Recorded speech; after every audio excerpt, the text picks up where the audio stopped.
What's going on, everybody, and welcome to the channel. Today we are taking a look at the Rush Mini Tank all-in-one stack.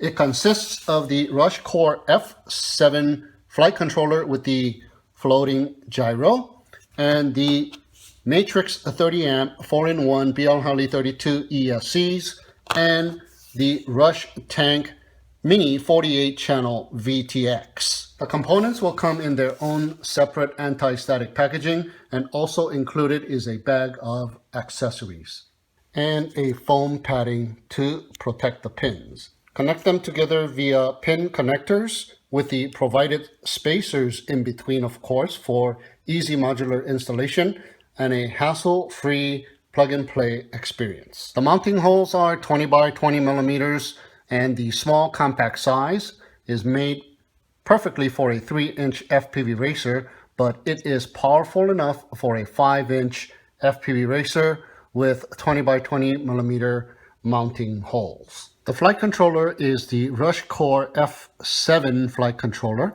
Now it comes pre-flashed with the Rush Core 7 firmware with Betaflight version 4.1.0, dated October 14, 2019. Now it has built-in Betaflight OSD, 16 megabytes of memory for black box data logging needs. It has a 5 volt 2 amp output, and the input is 7 to 36 volts. Now there's some pads that are already bridged for you. This one here is bridged to 5 volt instead of the battery source. This is for the VTX. Now the VTX is rated 7 to 36 volts as well. So you might want to undo that bridge and bridge it over to the battery power source, but 5 volt works just fine for the VTX. Here's another one for the receiver voltage. It's already bridged for you for 5 volts instead of 3.3, but if you need to use a DSM type receiver, you want to unbridge it and bridge it over to the 3.3. And here we have the UR2 bridge to the RX instead of the TX. So you don't have to do any of the soldering. All of the soldering for the bridging has been done for you right out of the bag.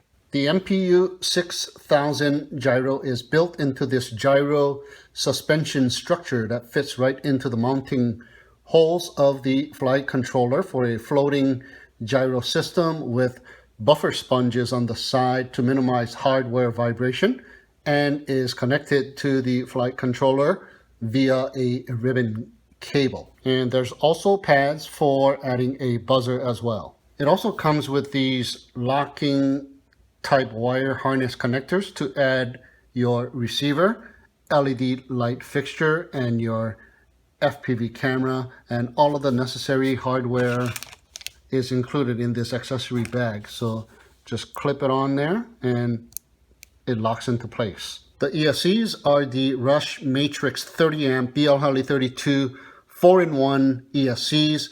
It's got a continuous current of 30 amps and peak current of 40 amps. 3 to 5S input battery is recommended. It has the 10-pin plug-and-play socket to join together with the flight controller. It's got an onboard current sensor and high-performance 32-bit MCU. It comes with a 35-volt, 470 microfarad Rubicon capacitor for filtering noise and to absorb voltage spikes, and this needs to be soldered onto the battery pads. The VTX is the Rush Tank Mini VTX, 48 channels with race band. Input voltage is 7 to 36 volt, and it has an output of 5 volt at 1 amp. Has pit mode, 25, 200, 500, 800 milliwatt switchable power output. There's 2 buttons on the side to change channels, bands, and the power output. Also has an MMCX connector for your favorite antenna, but it also has built-in TBS smart audio on UART5, so you can change everything in the OSD menu. It has a plastic cover on the other side, so that is going to go on the top, so no sensitive electronics are exposed on the top of the stack. Perfect for mounting your receiver with double-sided sticky tape. So the measurements are 33.6 millimeters on one side, 31.9 millimeters on the other side, and 18 millimeters in thickness. The weight with just the 3 components and the 3 wiring harness will come in at just 18 grams. So here I have my old GPRC's MX3 Sparrow. Now I've had this thing for about 2 years, but haven't flown it ever since I made the review video because I've used its RXSR receiver that it came with on another quadcopter. Now it flew great, and I've even called it the perfect 3-inch quadcopter back then, but what it was missing from the get-go was the Betaflight OSD feature on the flight controller that it came with. So it's got the RunCam Micro Swift. It has a 3mm TrueX configuration carbon fiber frame with this nice aluminum cage to protect all of its components. The motors are the 1408 3500 kV motors. So now that I've added the Rush Mini Tank stack on it, it now has OSD and also TBS smart audio as well. So it was one of the most easiest stacks to put together since it uses pins to join the components together instead of wires. So very clean finish to the build. Just put the mounting screws from the bottom of the frame and start stacking the components. The ESCs goes on first. The motor wires needs to be soldered on. The XT30 power cable needs to be soldered on, and then place more spacers. The flight controller is next. All of the wiring harness. The FPV camera needs to be connected. The LED light fixture needs to be connected, as well as the receiver. And then the VTX gets mounted right on top of it. Now, the capacitor was added and the buzzer was also added after the build was complete.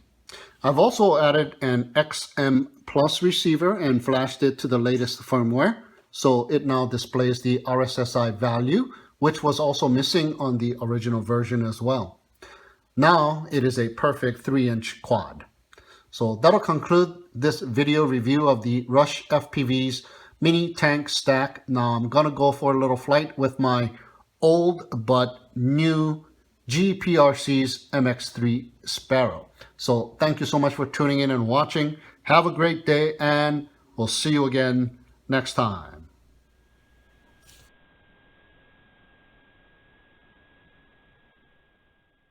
I guess you're back. Are you gonna tell me where you went? All the messages I sent with no reply. It's like that. You're just gonna walk into my room. I hate how you assume I'll take the pleasure and the pain, the sorrows in your brain, 'cause I know you're on the run. I'll take the pleasure and the pain, your secrets to my grave, 'cause you are the only one, 'cause you are the only one, the only one, 'cause you are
Are you gonna tell me where you went? All the messages I sent with no reply.